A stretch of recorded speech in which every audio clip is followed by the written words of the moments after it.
ঠিক বললেও আমাকে মার খেতে হয়। আমি এবার লাস্ট বার জিজ্ঞেস করছি, 6 12 কত হয়? 53।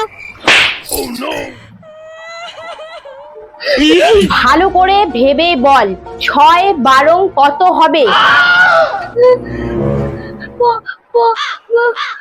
55।